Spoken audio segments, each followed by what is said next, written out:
Well, I hope everybody's had a lot of time of reflection. I hope everybody's been moving forward in the purpose you were called in. I truly do. As the weather increases all over the nation, as different sectors of the nation are experiencing uh, what's going on today, I think it's just a great time to continue to count our blessings, to continue to cry out to the Most High, to continue to seek the face of the Most High, to continue to walk this narrow and straight path. Okay. Um, During Feast of Tabernacles this past year, 2022, um, there were a few questions pertaining to marriage. There were a few, um, curiosities that sprung up during a couple of the lessons from one of our young brothers. And I'd been giving it thought ever since the young brother had asked about what it means to be in a righteous marriage, what it means to even be married today. What are some of the laws, statutes, and commands decreed to us from the Most High today in regards to marriage? And my mind went many different ways because the word, the Torah, the Tanakh, the actual law, statutes, and commands pertaining to marriage require us as men to have a certain mindset. There are two different forms of marriage in the Bible that a man and woman can participate in and adopt into their lives. However, I felt that instead of getting straight into the types of marriages permitted in the Tanakh and the Torah, I decided and it was placed on my heart that I should hit this a different way, deal with this a different way, speak on this in a different way. And that's looking at ourselves as men first and looking at where we are in this society, where we are in the day, where we are in the land, Western mind and thinking versus a true Hebraic mind of thinking that obviously would come from the East. We have to remember that, yes, we have ancestry here in the Americas, and that there's much proof that many of our people were here, um, even since before the days of Peleg, you know. And Peleg is a son of Eber, who is where we get the word Hebrew from to begin with. So when you think about the migrations of our people and the different placements of our people, when we talk about Western and Eastern thoughts, what we're actually talking about is so-called Old World, Eastern, and New World, Western thought. Now, to get even deeper in that, Western isn't the Western Hemispherian thought. As a matter of fact, the indigenous and original man and woman of the Western Hemisphere share the Eastern Hemispherian mindset, okay, meaning that it was of an old world, ancient, tribal, communal mindset. The Western mindset is actually speaking on Western European. That's what we're all getting to when we say Western. We're talking about a European mindset that was pushed forward out of Rome through Catholicism, pushed out from Rome, and then perpetuated and carried on through colonialism. Okay? So we're not really talking about hemispherian when we get into Western versus Eastern. We're talking about a particular place in Europe who branched out throughout the world and spread their ideologies and their mindsets. Most of those ideologies and mindsets go against the Torah, they go against the Most High. And because of that, and due to men's wicked heart, all over the world, due to men's proclivity to do wickedness, those Western European ideologies were adopted after colonialization. easier to adopt those ideas once their colonizing got into the swing of things. Yes, many of our ancestors and ancestresses fought against those ideologies, and many of us died. Many of us lost our lives. But like they say, when you kill a people and you want to go and destroy a people, you start with their elders.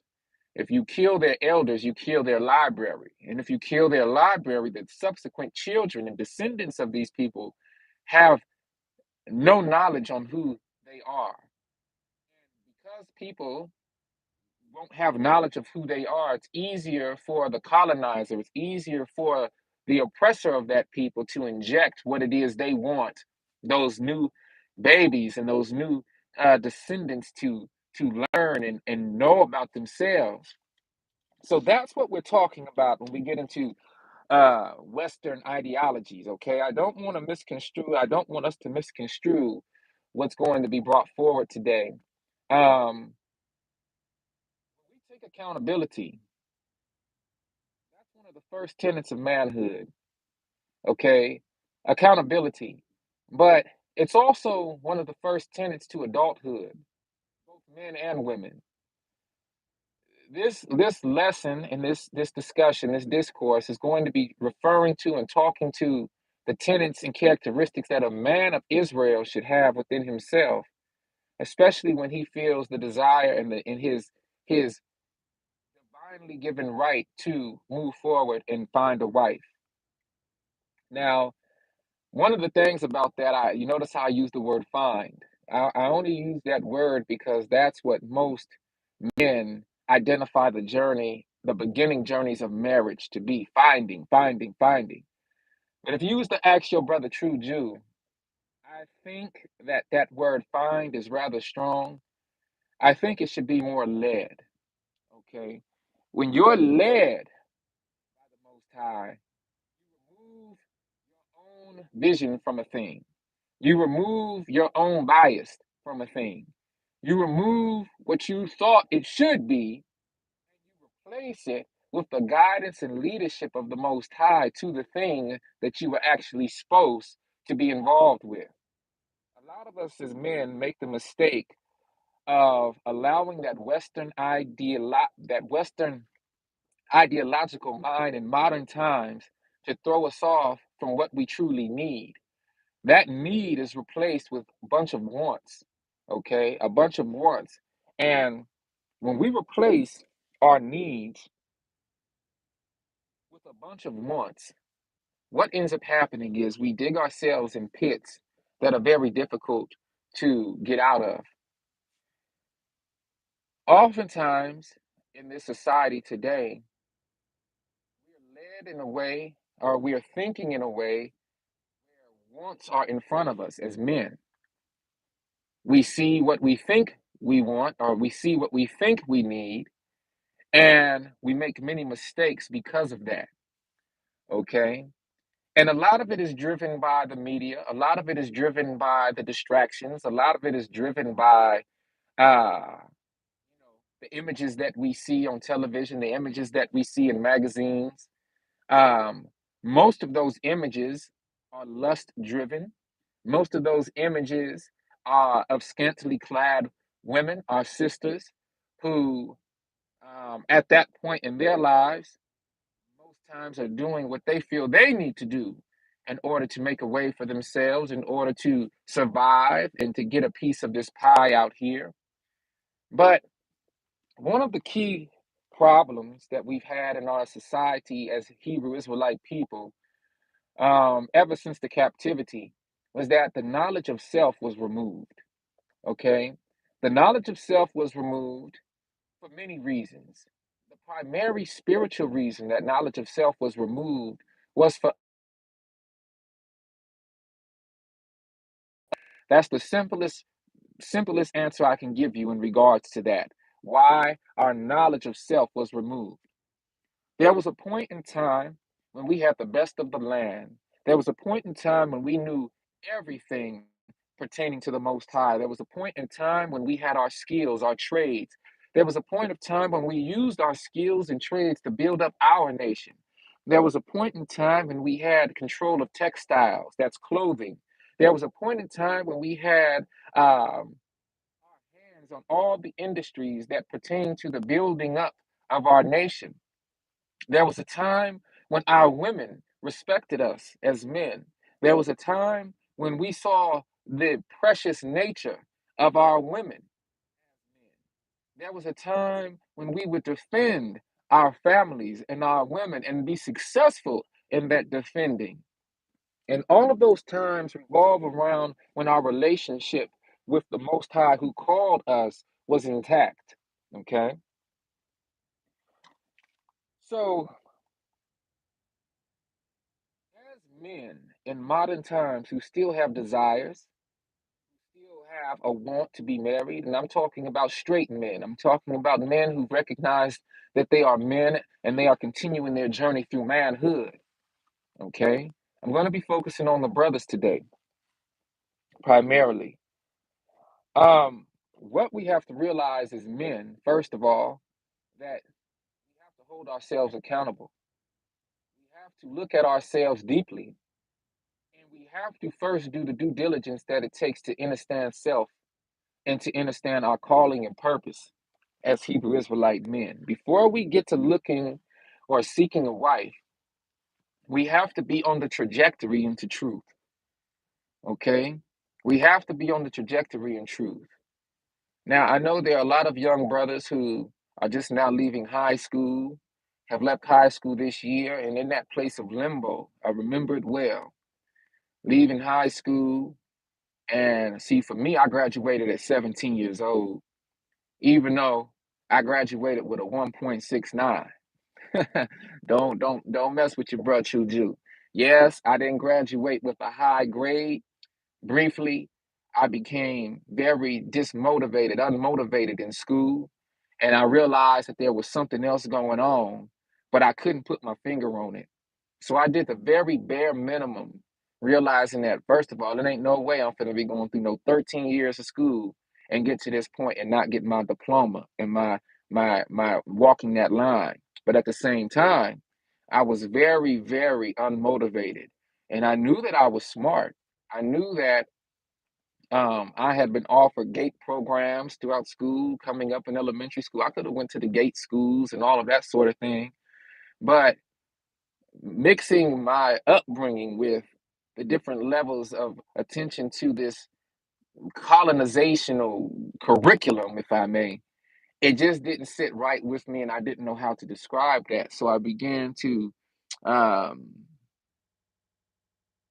began to deal with my lessons in a way where I could just do the bare minimum to get by. And there might be a level of genius in that. I wouldn't necessarily suggest that because we don't know what certain grading curves teachers and everything will be dealing with at that time.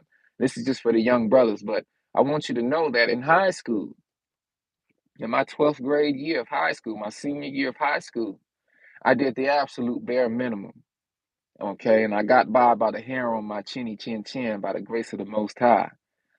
Okay, my point is, in telling you that brief story and history of myself, is that I never allowed the society's curriculums to dictate who I was once I realized who I was.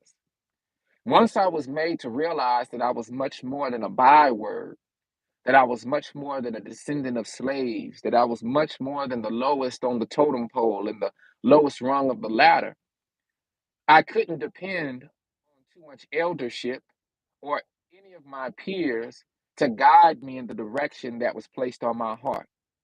I had to form a relationship with the Most High. Now, I know that sounds harsh. I know that today we want to be able to lean on our eldership. We want to be able to lean on those who we would consider mentors.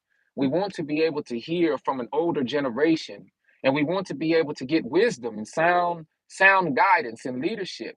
But that's one of the caveats of living in today's time. You see, living in today's time as Hebrew Israelite people, these people, so called Black people, so called African American people, we have been removed from sound knowledge. We have been taken from our identity. There's been so much that has been placed over us as far as distractions go that we would rather today just deal with the comfort of the distraction than the harsh truth of the reality and do what it takes to move forward toward that reality, the reality of the truth that is. And so one of the first things that I would suggest for a young brother who seeks to be married today is one, deal with the accountability, the error of your own ways. We are all guilty and have fallen victim to the ills of this society. We have all done something in the shadows. We have all done something behind the scenes. We have all done something that would take us further away from the Most High. But what we have to first do is cry out to the Most High within ourselves and ask the Most High to forgive us for any transgressions that we have committed against our brother, our sister, our mothers, our earth parents, as well as the Most High, and ask the Most High to guide us on that straight and narrow path, to reveal the things that we must understand about ourselves in order to re identify with our culture, our purpose, and what our original calling as men of the Most High actually is. That's one of the first things that I would suggest to our young brothers out here and to our more mature brothers who, for some reason or so, haven't had success in marriage the way that they might have liked to have that success. This message is for our brothers, period. But I feel as though the original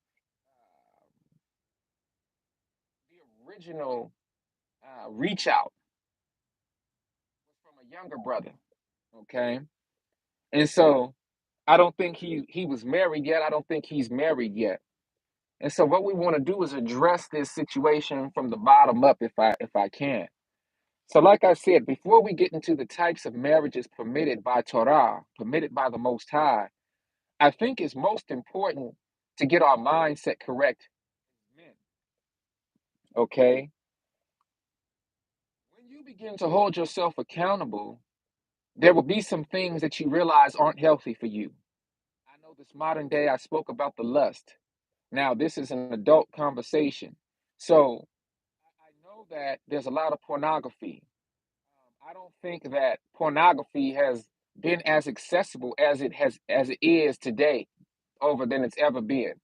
I remember walking in the liquor store back in the day, and they would have a whole section of magazines. You'd have your King magazines, your Double XLs, and your Source magazines in that kiosk in the middle of the liquor store, or up against the wall when you first walk in. And then right above them, you would have all the Playboys and the whatever else magazines that was out at that time.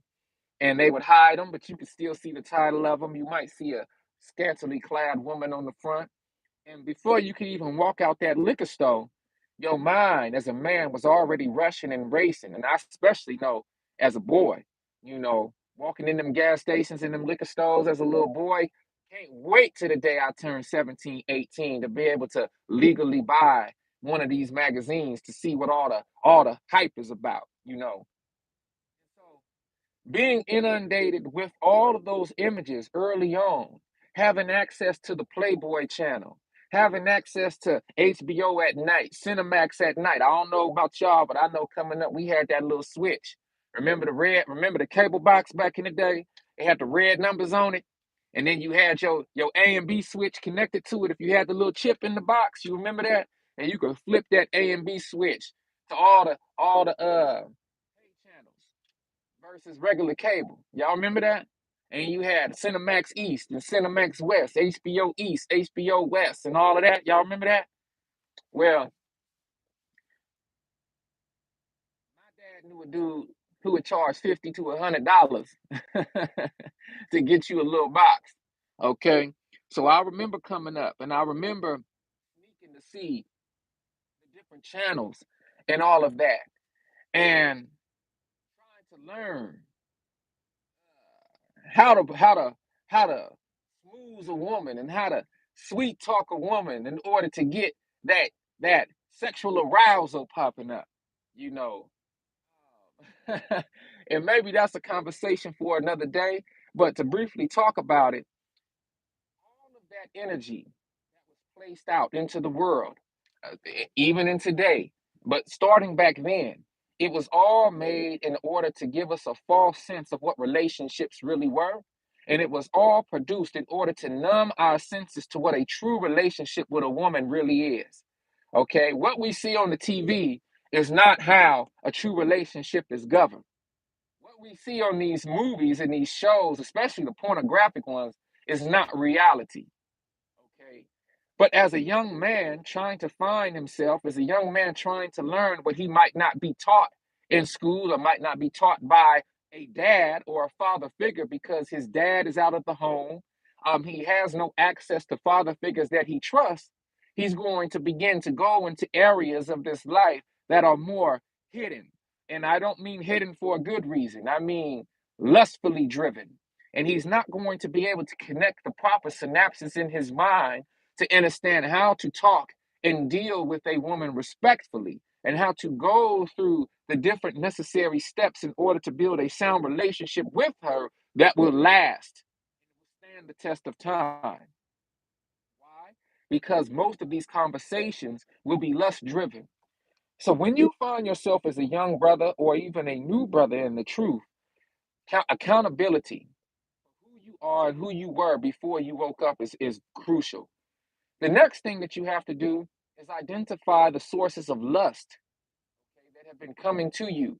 And the thing about that lust is you have to separate yourself from it, okay? Because when a man is lust driven, he will put himself in positions that he think he's supposed to be in. Once again, it's need versus want. And when we are lust driven as men, all we do is get tunnel vision to the things that we want, want. Instead of falling back a little bit, taking a moment to think about what we're doing and what we call ourselves pursuing, and seeing if that pursuit is worthy of our needs. So the next thing that I would suggest for a young brother, any brother who is questioning why he keeps dealing with women who it seems all good at first, that dopamine is rushing through the mind. When you first meet somebody, how good it feels to be whispering them sweet nothings to that young tender, and she just giggling on the phone, and everybody seem to be moving the right way and saying the right thing. And as a man, you getting closer to that day where you be able to do something sexual with her because it's all sexual driven to begin with. You wasn't necessarily thinking about building for the long term. You wasn't necessarily thinking about establishing a true relationship with this young lady because, first and foremost, you still didn't know who you were. You didn't understand our culture. You didn't understand where you were, your language. You didn't understand anything about your present plight. All you doing is being guided by what you see and what your peers is saying you need to do and what you see your peers doing. And if your peers don't know who they are and your peers are in a competition with you, or you place yourself in a competition with them and you think you need to be a certain place at a certain time because all your homies is doing whatever they doing, and you hearing them war stories and you hearing how they did this to that sister, did this to that young lady, and this and that, you're going to begin to formulate a mind that says you have to do that as well. And if you don't, they might call you gay.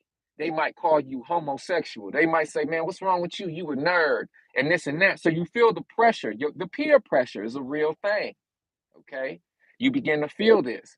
But the point that I'm making to you is you have to understand who you are. Because one of the key tenets of manhood, truth be told, is that there will come a day when you must stand on your own with the Most High. Running with the crews and running with all the homies and the partners, being 4, 5, 6 deep, depending on your friends' perspective to guide you, that's not going to bring you into manhood. There's going to come a time when you must stand on your own and leave all the homies alone. Okay? There's going to come a time when you have to depend on your relationship with the Most High. And in order to do that, another key to growing into manhood when you leave that lust alone is that you have to do, this is just in my own experience, you have to begin to work on yourself and build up yourself in a way where you remove those distractions.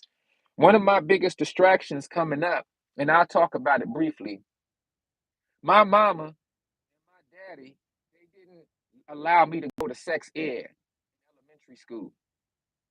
Okay, I was one of the cooler children in the school but I wasn't allowed to go to sex ed. So because I wasn't allowed to go to sex ed, it was a trip how things would be dropped off on me as a child. I mean, everything from I used to have to walk to school, okay, like most of us. My school could be anywhere from a mile and a half to 2 miles one way, okay? And in walking to school, oftentimes I walk through different neighborhoods and I'd be confronted with different things. And sometimes I could walk past a dumpster, for instance, at the back of a store, right? A liquor store or something, and they'd have a box back there next to the dumpster. But me being curious, I walk up to the box and boom, right there in the box, you see 50 pornographic magazines just in the box. That's the kind of life I had. I could look, boom, 12 years old. Now I got a whole collection of pornos that I got to try to figure out how to hide. This is definitely when I was in the world, okay? Or at school, be selling little pornographic images of all these popular women that we knew about in the 90s and 2000s, okay? So my point is that even though I wasn't allowed to go to sex ed in the 5th and 6th grade, I still ended up having this proclivity to want to learn about sex, okay, to want to learn about sexual relations. And my early teachers about sexual relations was all coming from pornographic material, material that wasn't real, material that wasn't discussing the true relationship that a man and a woman should have. So I was even inundated with madness and mess early on in my life that I thought was the way to go when it really wasn't. Okay. So as I began to grow, one of my things was I know I definitely want to listen to a woman on how I'm supposed to be with a woman. I knew that. And I also knew that all of this material that I'm reading, it could be a stepping stone in the right place, or it could be something that just totally knocks me down and destroys my thinking. Okay. Due to all the lust that's in the land right now, all of the images, like I said earlier, at this point, I know one of the biggest issues that we face as men is dealing with a false image of what a woman really is, as delivered to us through Hollywood productions, as delivered to us through these pornographic sources. This is a real thing. And now we live in the era of OnlyFans. Now we live in the era where women have placed a price on their body in many different forms other than prostitution. So for a man, it's easy for us to just get online, to pay a subscription, for us to see free pornographic material, and to separate ourselves further from what it means to actually be a man and deal with a woman in reality versus a virtual woman. So my advice is to leave all of that alone. Young brothers, leave all of that alone. Men of Israel, especially, all of those things are of the Gentile nations. Leave it all alone. And in leaving it alone, the next thing that you have to do is work on your celibacy. Okay. Now today they call celibacy semen retention. Okay, that's the popular term today, semen retention. When I was younger, that term didn't exist yet. Okay, or it wasn't popularized. What was popularized was celibacy. When I came into the truth about who I am fully in 2007, I was celibate for a long time.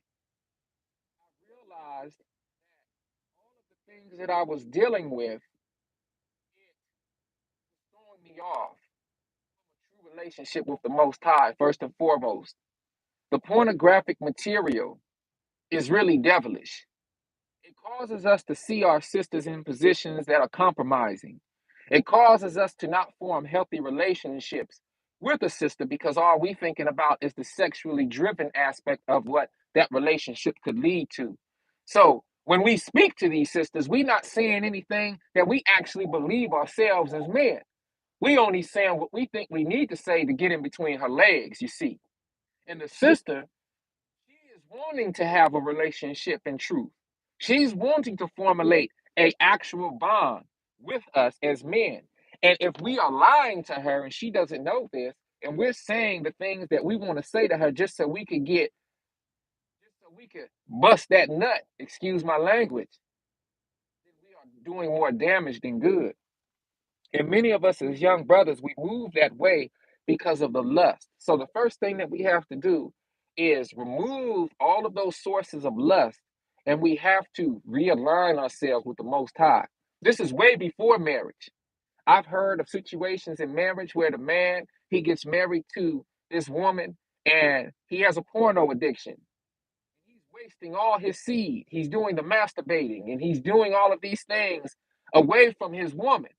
And when it's time for them to actually come together, all of a sudden he ain't got no energy. He's not delivering the way he should for his woman. And that causes a big rift in the marriage. That causes a big problem in the marriage because he's giving his attention and all of his sexual energy over to a virtual image or over to a woman in the screen that he will never meet, who he does not have a relationship with. So I know I'm touching on some stuff now, y'all, but this is an adult conversation. The reason that I feel celibacy and semen retention is different, brothers, is because celibacy, the surface level of celibacy in this modern age has connotations on it that would suggest that I'm celibate, meaning I'm not dealing with a woman sexually, but I can still do the masturbation thing. Okay. Now, in my mind, celibacy means no sexual activity at all. But that's where we get into this new era of so called semen retention, where you're not dealing with a woman sexually at all. You're also not dealing with the expulsion of your seed. Okay. You're actually retaining your semen within you. Now we know as men, if you know anything about the biology of men, we know that our dead sperm cells are passed through our urine every week and a half to 2 weeks or so. Okay. So there is no need or excuse to say, well, I just need to pass this dead semen or these dead semen cells through me, so I'm gonna masturbate. Now that ain't how it works. Those dead semen cells will be passed through the urine eventually. So idea is behind semen retention is that you're realigning yourself and you're refocusing on building up yourself. Okay? You're not worried about the lust thing because we know in lust comes great addiction. You know, a young brother might say, well, I'm going to do this once a day. I'm going to watch the porno once a day. And what ends up happening is that brother finds himself in a place of loneliness because he's not applying his attention to himself. And he's definitely not applying his attention to looking toward a relationship, a real relationship with an actual woman. The actual woman has been replaced now by a virtual reality. She's been placed by an image on a screen. She's been replaced by someone who the brother has access to. She's in a category. She's a hashtag. Hashtag so and so. Hashtag this sister. Hashtag this lady. So now, if that lady is continuing to put out content, he has formed an erroneous mental relationship with her, and she don't even know him. Okay, she don't know him. She's just doing a job. She's doing something she feels is a job. Okay, so that's one of the first things. The second thing that I would suggest after accountability. Let me take a sip of water real quick.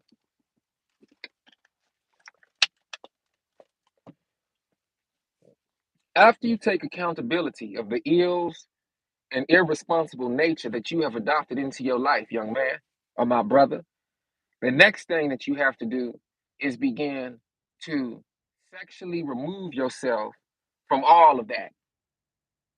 Remove yourself from all of it.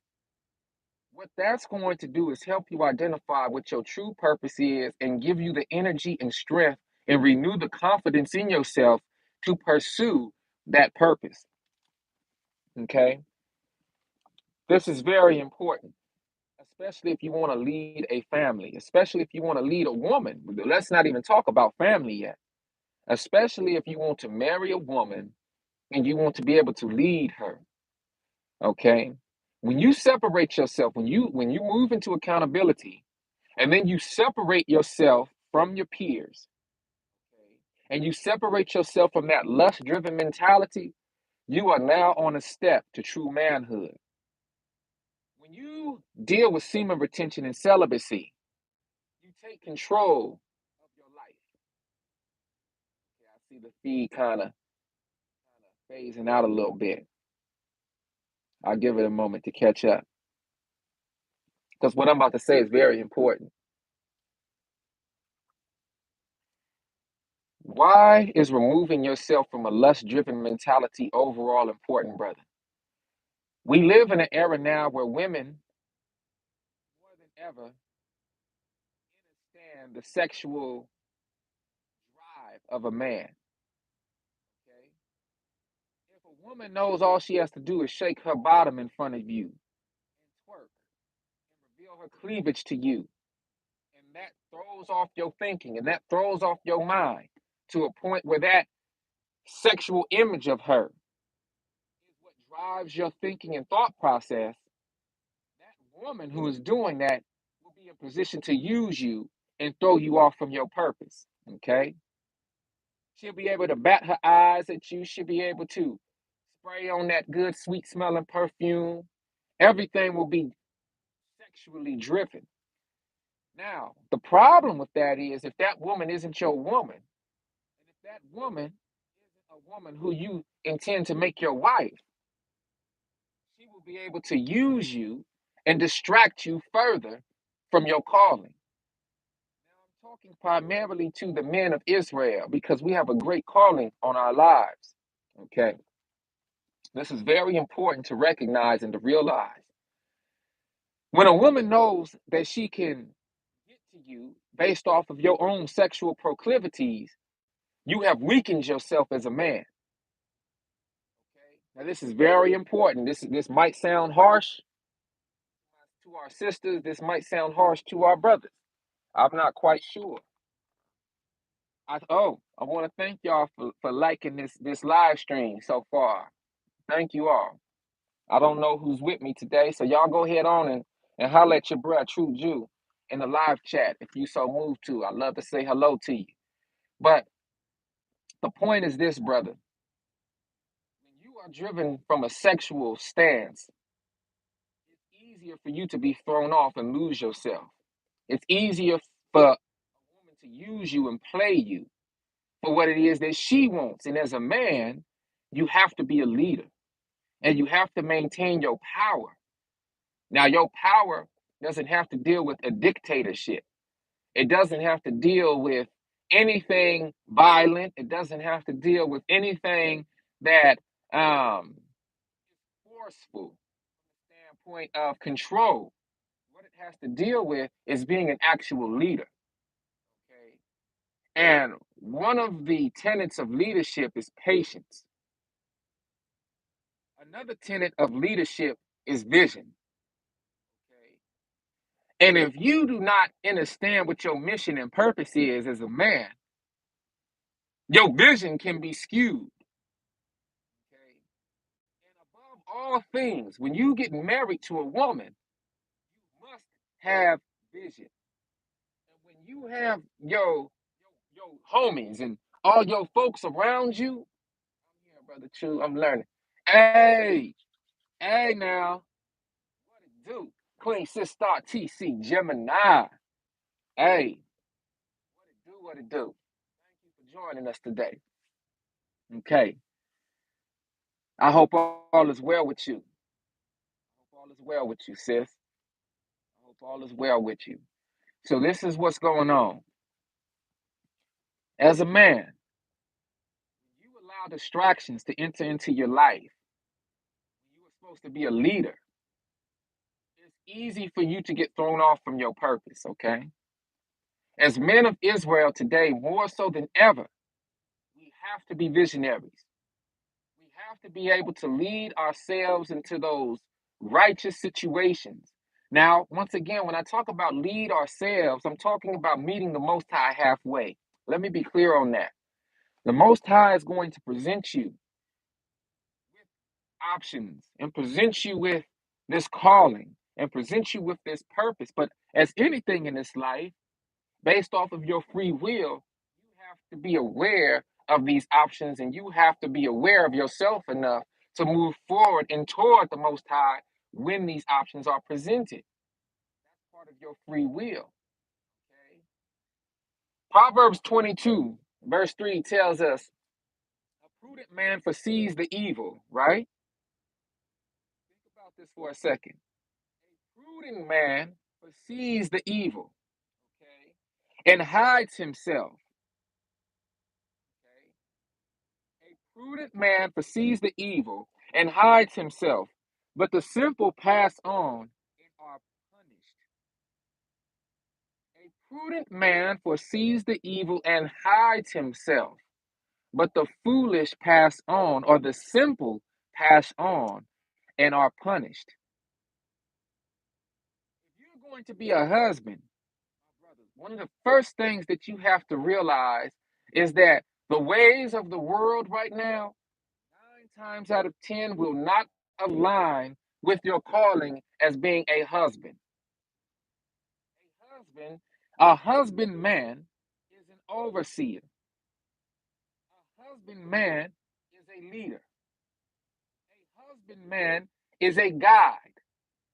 A husband man is one who is responsible over all of his inheritance, okay? Whether it be your lawn, whether it be your front door, whether it be your animals, whether it be your little dog, your puppies. If you into dog breeding, you're a husband man. Okay. Whether it be your wife, whether it be your children. Okay. And this is, we're going to talk about the different forms of permissible marriage according to the Most High soon. But I don't want to lose ourselves in the moment. Remember, we're talking about building up men for righteous marriage, building up righteous men for righteous marriage, because this was something, an inquiry that was made to me during the Feast of Tabernacles for those who were just joining. And a young brother reached out, he asked about marriage. But as I pondered that question, began to get a lesson together. I have a lesson on it that's about 2.5, 3 hours long that was produced some years ago on the Gateway Ministries channel. But we're in 2022 now and things have changed. The word of the Most High hasn't changed, but the perceptions and the ideas around modernity have changed since then. So I want to address, instead of addressing marriage and the different types of permissible marriage first, and the different cultural aspects on how to get marriage and how to be married and those sorts of things, I figured we should first talk about what it means to be a righteous man and to build up ourselves into righteous manhood. Okay. And then we'll talk about marriage. Okay. So, men, you must separate yourself from the world, is the point. Okay. Begin to do those things that will separate yourself from your homies, from your partners, from anybody from an earthly perspective that is not on a righteous walk with you or on that righteous path as you are, and separate yourself completely. You shouldn't be having your homies telling you what to do when it comes to your manhood. You shouldn't be having your homies tell you what girl is good, or what young woman, excuse me, is good for you or isn't good for you, when the Most High should be the one leading you. Okay?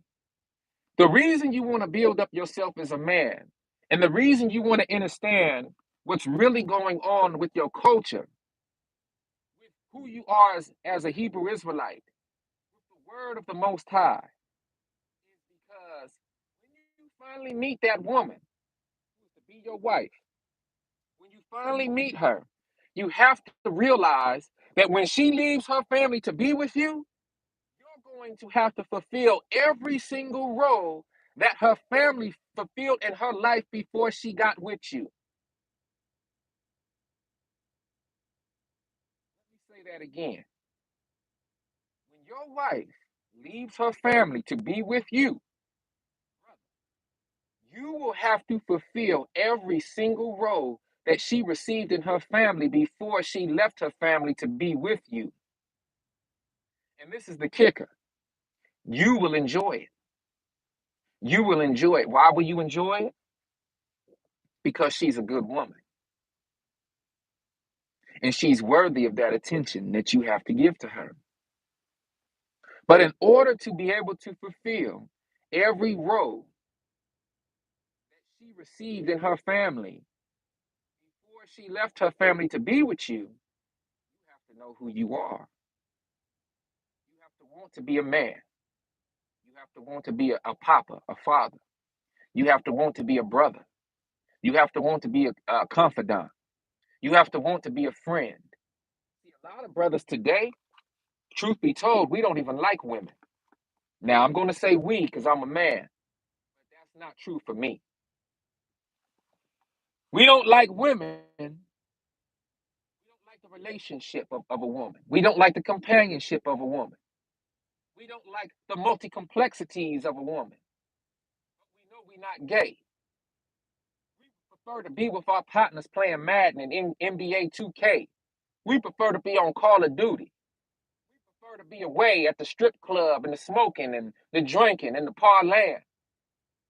But we know because we're not gay, we want to have sexual relations with a woman. And that's where it stops.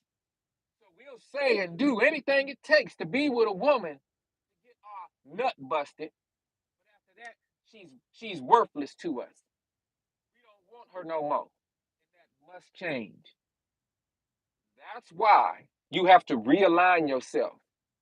Put the game down.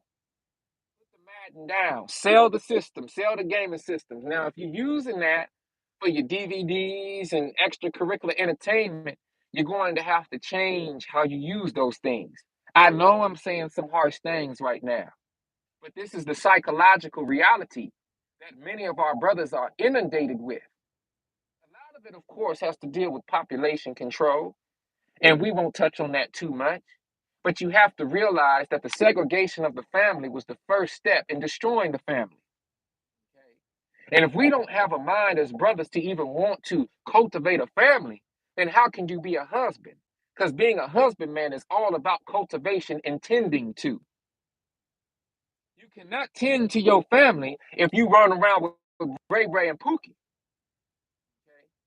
It's going to be impossible for you to do that. If you aren't focused on your family, and if you're not focused on yourself and don't envision yourself and cannot imagine yourself every day, day in and out, tending to the family unit that you seek to create, then you will not be fit for husbandhood. And essentially, you will not be fit for manhood. Thank you. So, this is very, very important. And this is why so many of our sisters today do not trust us as men. This is why so many of our sisters are confused about us when it comes to manhood because they have been misused and mistreated so much. They have been abandoned when they gave their all to a man. They thought that man, when he was whispering the sweet nothings to her, when he was saying those things that sounded good, when he was saying those things that presented her with an option to be with him, and he reneged on those things and went a different way and left her high and dry, by that time, many of our women were already carrying a child. That man, because he was only thinking about the sexual connotations in that relationship, he didn't want to do what it took to actually cultivate and build and strengthen that woman. Many of our sisters are the descendants of a situation and the inheritors of a situation where their father and mother separated. So she never got the opportunity to see what a true man looked like. She never got the opportunity to be raised in a household where she heard her father's deep voice, where she was corrected by her father. Well, not only was she corrected, but she was also given the opportunity to be daddy's little girl. Because every little girl who is born in this world, she wants to be daddy's little girl. She wants to have a father that she could look at, whose beard she could play with, whose lap she could sit on, who doesn't have any sort of sexual interest in her because she is his daughter. And she feels that and she knows that. She wants to feel protected. She wants to be corrected by a man who loves her in truth and in honesty because she is an extension of him, a biological and spiritual extension of him. And so many of our women have been removed from that honor to be able to say, this is my daddy, this is my papa. That growing up, our women are seeking that relationship with a man. But our young men also have not seen a true and living example of what it means to be a righteous man. Instead, we are chasing after being the next iceberg and feel most slim. Instead, we are chasing after being the next Magic Don Juan. Instead, we are chasing after being the next Snoop Dogg, Pimp Daddy, whoop-de-woo. And we are getting tutelage from a very demonic and devilishly deceptive energy. And due to that, we are not moving into the true state of manhood. Like I said, if you ask your brother True Jew, manhood is not a destination. Manhood isn't the ability to just pay bills. Manhood isn't just the ability to be able to have that flashy ring and that new car. That's not manhood. Those are tenets and checkpoints off in the journey of manhood. But manhood is not a destination. Manhood is a continual growth and a continual journey. Okay? And unfortunately, in this modern day and time, many men are just grown boys. Physically, biologically grown boys do not have the mentality of true manhood. And the only way in this modern time that I have been able to see how to get away from that boyhood mentality and grow into true manhood is to separate yourself from all the boys. What do we call that group? Oh, these my boys. Your partners is your boys, right? These my boys. Where you going back to? The crib. Okay. So you with your boys and you're going back to the crib every night. Well, the crib is for babies. And your boys, even though now you are considered to be adults in this society, because 18 and up is an adult. A lot of your minds haven't even been matured yet. They say in science biologically that a male's mind does not mature until the age of 25. But if I'm allowed to consider myself to be grown by the age of 19 or 18, and I find myself in the liquor store buying all of the pornographic magazines, I find myself on the OnlyFans, I find myself on these pornographic websites at 18 because now I'm technically an adult. From 18 to 25, I am now formulating the type of mindset and connecting certain synapses in my brain, my physical brain, which will guide me away from true manhood, but it will present to me what the society that I'm in wants me to perceive manhood to be. Are y'all hearing me? And that is a false sense of manhood. So by the time I'm ready to be married, I will not know the true tenets and characteristics that I'm supposed to have as a husband, that I'm supposed to have as a father, that I'm supposed to have as a brother in truth, that I'm supposed to have as a confidant, that I'm supposed to have as a leader. Because if I'm focused on busting a nut 5 times a day, how can I possibly lead myself or my wife into a situation that's going to benefit us as people? How am I going to positively add to my community? How am I even going to know who I am? And remember, I stated this. When that woman leaves her family to be with you, you are going to have to fulfill every role she received in her family. But let me add, there are some roles in our community that young lady have not been fulfilled in, like having a father in the home. So because she hasn't had a father in the home, you have to do the extra work into what it means to be a true man, and you have to be patient with her as a leader because she hasn't heard that deep voice. She hasn't heard a voice with bass in it. She hasn't been corrected because she has been able to get away with so much. So now when she confronts a true man, there's going to be an issue. There's going to be a problem. But when you love this young lady, when you love this woman and you see the vision that leadership quality that allows you to see not only what time we are in as a people, but also how you must lead your family, your woman, then you will be patient with her. Now, I do realize that modern woman today, oftentimes she doesn't want to be led by a man. Oftentimes today, she has her own sexual proclivities that she wants to fulfill. And therefore, she might want to use you.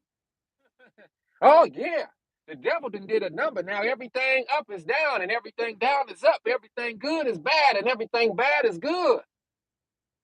So, in focusing on this conversation, it was paramount for me to first get into manhood and building up righteous men. When you take yourself from the lust, when you take yourself from amongst your boys, you begin to recognize what it means to be in manhood. Now you replace your boys with a righteous man who is older than you. You replace your boys with somebody who is of mentorship quality. Okay? Now it might be far and few in between. Even if you have to go to the elders, this is why our elders are so important. This is why our elders are so important. I myself personally found myself around elder men. My godfather, Goody Godot, rest his soul and rest in peace. Before he passed away, we had great conversations and great connections. This man has seen so much in his life. This man had seen so much of the truth. And so he was able to take me under his wing and confirm my walk for me as being an elder who'd been married 68, 69, 70 years. Okay? So this is very important. If you don't have somebody in your life as a young man who you can trust as being placed in your life as a righteous brother who wants to see you win and wants to see you added on to the flock of the men of Israel, then you are just moving into the world. P. Diddy and 50 Cent and all these brothers like that are your mentors, and they're not mentoring you into righteous husbandhood, into righteous manhood, then that would be a problem, you see. So before you start worrying about marriage, you have to worry about your relationship with the Most High. You have to begin to see yourself as a righteous man. And that means you're going to have to take yourself away from all of those things that kept you low vibratory. You're going to have to take yourself from all of those things that are distracting you from your actual manhood. Then you have to realize the conditioning of our people. You have to realize that many of us are hurt. Many of us have been psychologically scarred today. So when you are led to that woman who you feel is for you have to be in a position to understand why she is moving the way she is moving. You're going to have to be her father. Because even if she had a father figure or she had her father raised with her, when she joins forces with you and you become married to her, she's no longer under her father's roof. Her father is handing her over to you in trust and hope that you will be the man that you were supposed to be and replicate and emulate his presence in her life. Now, if you didn't have a father yourself, young brother, well, then there's two decisions that you're going to have to make. Either you're going to be a grunion and you're going to get out here and you're going to play and you're going to act a fool and you're not going to do what it takes to move yourself into true father mentality, or you're going to recognize that, dang, I didn't have a father coming up. I didn't have a papa coming up. But everything I wanted in a papa, I recognized in myself. And when it's my opportunity to do that and play that role and to fulfill that role, I'm going to do it. So I have to arm myself with the knowledge of what it takes and what that role consists of, you see.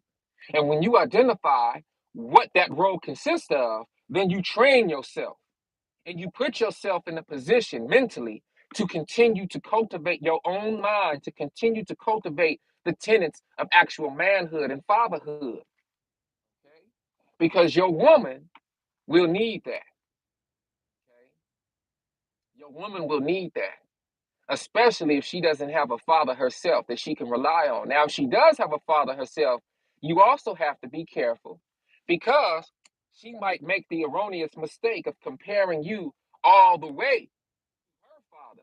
And that's where, as men with daughters, we have to teach our daughters and we have to coach our daughters and we have to show our daughters that the things that we are able to do for her and have done for her since she was a little girl, she will have to, 9 times out of 10, restart that journey with her new husband.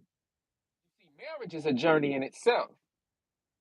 As women, you shouldn't expect your man to have, your husband to have every single thing society says he's supposed to have starting off. No, it's a journey.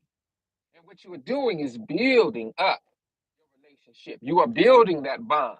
The bond isn't just going to immediately start because he has every material thing that you expect him to have as a man before you gave him the time of day. That's not how it works in the real world. In the real world, when you are truly guided by the Most High, there's patience that is needed on both sides of the fence, and there must be vision. But ultimately, man, brother, you will be able to provide a light into that sister's life that she had only dreamt about, that she had seen, or that she had not realized that she needed and wanted. But you are now providing that light in the darkest, deepest crevices of her mind to be able to be enlightened, to see your value and your worth. Because a truly valued man is not being led necessarily by the schisms of this society. What you have in your bank account, brother, is not dictating your value at all. It is your leadership of qualities. It is your vision. It is your sternness. It is your discipline. It is your willing and proclivity to love and truth. Your ability to cultivate. Your ability to plant seed and your ability to tend to what it is you plant and tend to what it is you form. And to see it from its inception all the way through its full manifestation. That is your value as a man because the dollar bill is crashing. Society is changing daily. They introducing digital currency and cryptocurrency and all these other different forms of money. Societies the world over have had their own form of currency that is no longer in existence today. But that currency falling out or rising up does not dictate or predicate what a man is. Man makes the money. Money don't make the man. I know y'all have heard that before. That statement is more true than ever. Unfortunately, we live in an era right now where the brother got to make it rain to get some respect. The brother got to have the new my back and the new this and the new that to get the respect that he was supposed to be born with as a birthright. Now you got to give respect to get respect. Okay. The point is that until you understand who you are as a man, and until you understand what you're willing to bend for, what you're willing to be flexible in, and what you're not willing to be flexible with, you will not understand who you truly are. And you can be played, you can be used, and you can be manipulated by whatever it is that woman that you have crossed paths with think that you really want. Like I said, if you are easily manipulated as a man and sexually driven, as soon as she bend over in front of you to pick up a pencil off the floor, all your mind is going to do is be thinking about sex. As a young man and as a man who is seeking a wife, the very first thing you must do is remove yourself from a sexual mind to the best of your ability. Now, one of the things that the scriptures teach us is that when you lay with a woman, when you lay with the woman of our people, as soon as you lay with her sexually, she is to be your wife. This is why I said we're gonna break this discussion up in pieces. To brothers who are already aware of a lot of this information that I'm presenting today and that's being presented through me today, be patient with your brother, True Jew, and we're going to get to it, most high willing, as the days move forward. That's why I said we're going to save what a marriage is, a justifiable marriage, and the different types of marriages permitted in the Torah for a later day. So I just want to keep it nutshell and simple as possible for right now by focusing on our brothers and by focusing on especially the young brothers who are curious, who have a zeal to want to be a husband, but in this modern 2022 don't have any idea on how to really go about it, except for what we've seen um, in entertainment, what we've seen in, excuse me, different forms of media that will not tell us who we truly are. You should also be looking in the scriptures. Read the Torah, read the Tanakh for yourself, and see how the men of Israel behaved in certain marital situations. Read Deuteronomy and the book of Leviticus for yourself. Don't just lean on your brother True Jew, because you shouldn't be leaning on me at all. Do not make man's arm your trust. Okay? I'm your brother, and I'm here to deliver a perspective in truth. Okay? And the truth to the best of my ability, as far as I have experienced the truth.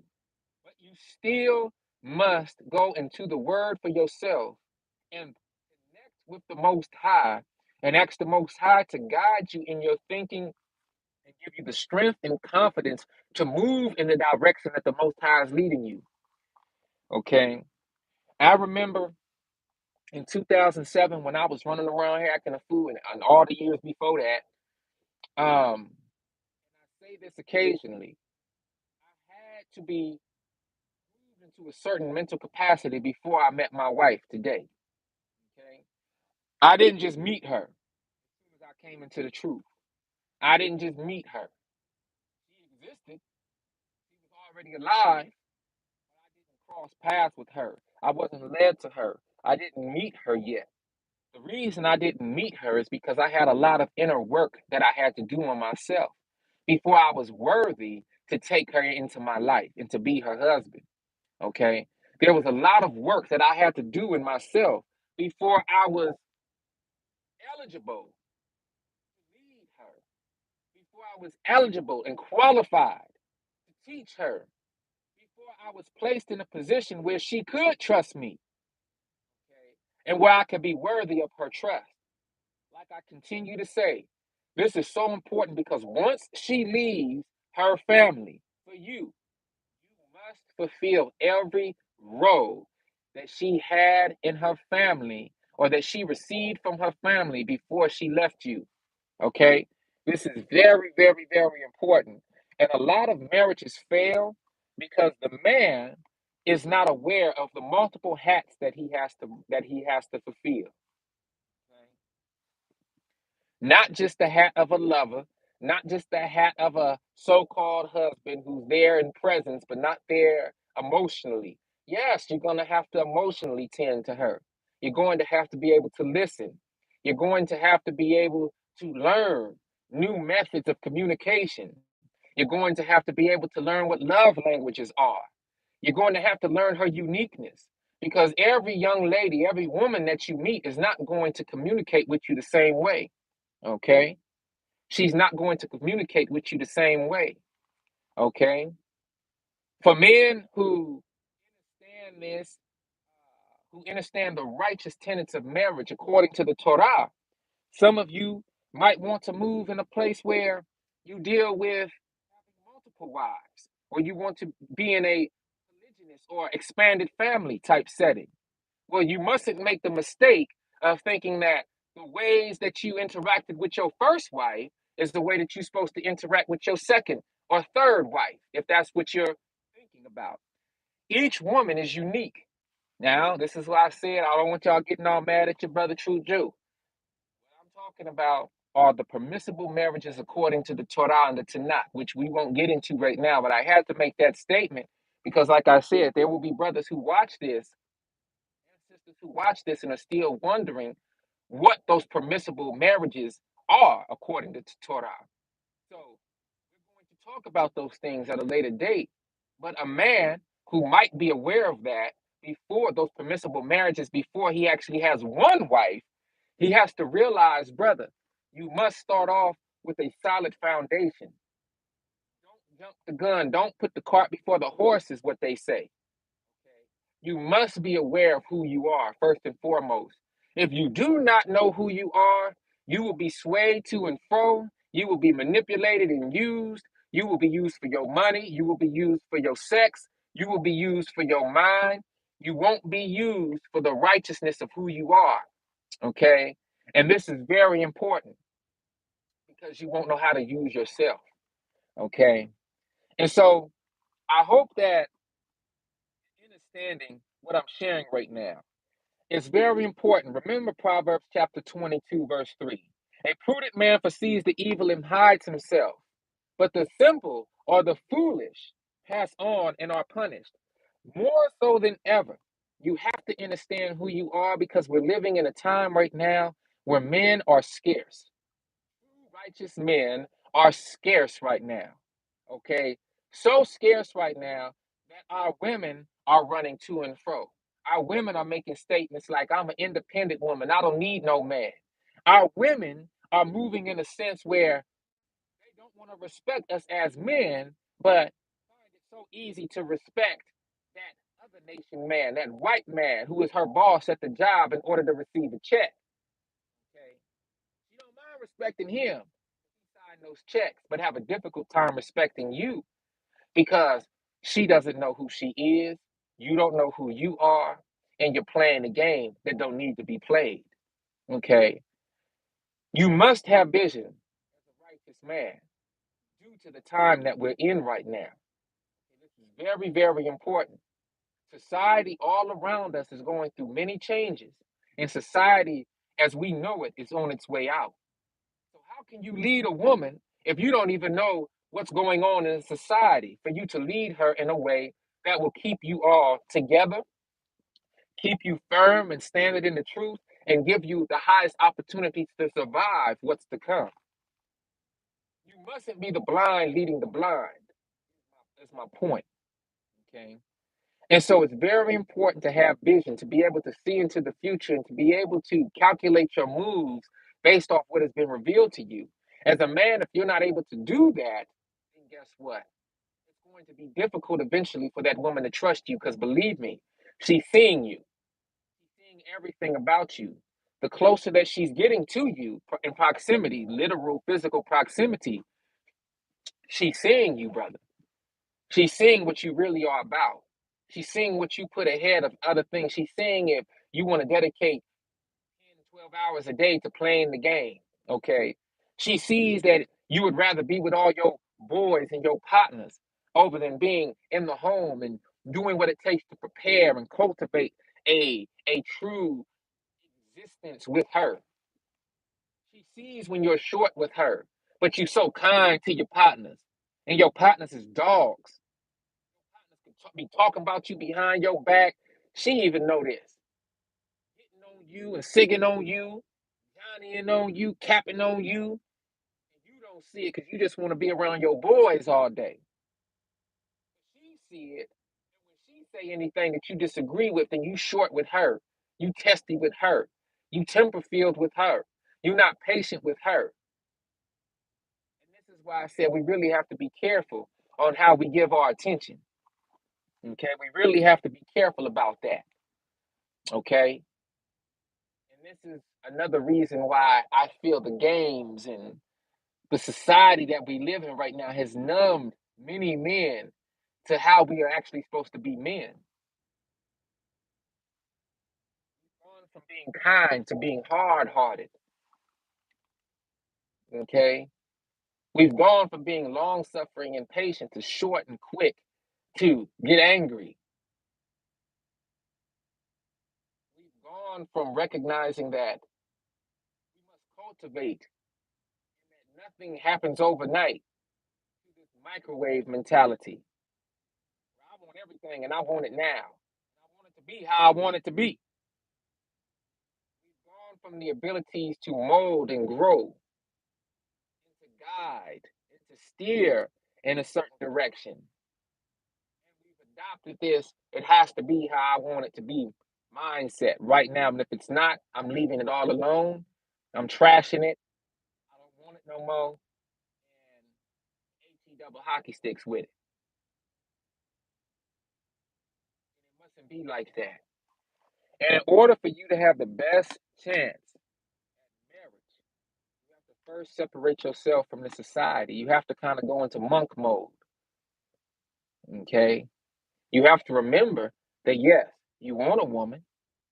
You want to be able to be present for this woman. You want her to respect you. You want her to love you. You want her to be inquisitive into who you are. You want to be able to bond with her. But in order to get that position in that place, you have to first respect and honor yourself. You have to respect your calling and you have to take charge in that calling. Because when a woman sees you take charge in your calling, she will be more inclined to want to rock with you. And when you live in your calling day to day, yes, there will be tests and trials along the way because of where we are in our society. That woman, she might really love you and she might really want to rock with you. But because she wasn't raised with her father daily, the more that she lives with you and you are a righteous man, and the more that she sees how you operate, and the more that she's guided and led by you, there will be moments in your marriage, in your relationship, where she's uncomfortable with certain elements of your leadership because you're not taking certain things off of her. You're not like these other dudes who just wanted to use her. Okay, like what dudes are good to do, what brothers is good to do, we'll let a female do whatever it is she want to do if that means we can get what we want from her. Okay, that's what a lot of these pastors in these churches unfortunately do. They gonna whisper sweet nothings into these women's ear and tickle their ear just so they could get that tithe, just so they could keep that congregation filled up and those pews filled up. Our sisters aren't learning the truth, and the truth hurts sometimes, but the truth only hurts for a moment. It's the lie that lasts and hurts into eternity. So as a man, if you can tell your woman, first of all, if you can keep it real with yourself, and then when you cross paths and are led to that woman who is for you, if you can tell her and constantly remind her of the truth, and you are patient with her, yes, it might make her look at you like this. It might make her feel some kind of way about you because she wasn't used to a lifetime. She wasn't used to a lifestyle or a life of receiving the truth from a man who didn't want sex from her. Now, as her husband, of course, you're going to want sex from her, but there's a lot more that you're going to want from her and that you're going to demand from her as as her husband.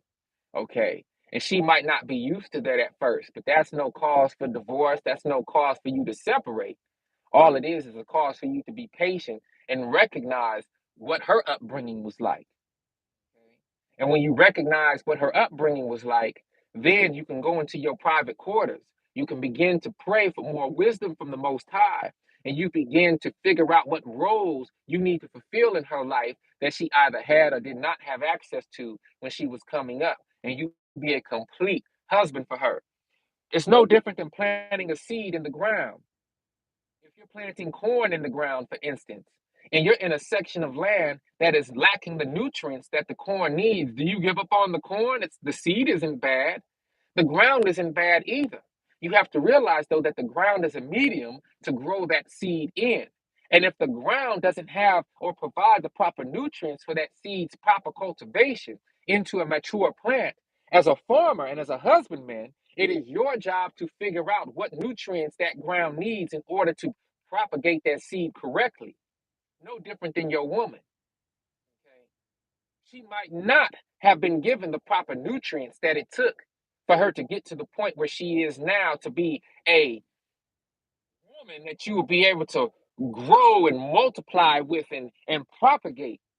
As her husbandman, as her husband, you have to do the due diligence it takes to realize what nutrients she's lacking. What is the spiritual nutrients that she doesn't have? What is the spiritual nutrients she doesn't have in her mind? What is the mental nutrients that she doesn't have? And you have to be able to add that nutrients to her. You have to be able to supplement what she doesn't have. And the only way that I know how to do that is by separating yourself before you get with her to be in line with the different levels of thought and the different levels of nutrients that are available to you as a man. So that if and when you meet her and she doesn't have a certain level of idea, she doesn't have a certain mentality, she doesn't have a certain nutrients that you know will add to her richness, you have to be able to add to it. You have to be able to add to her. have to be able to prune away those things that are not so good. Because as a husbandman, sometimes we have to pull up the weeds around the plants that are trying to choke out that plant that we are growing and cultivating. But you have to even understand what the weeds look like. So it all goes back to you, brother.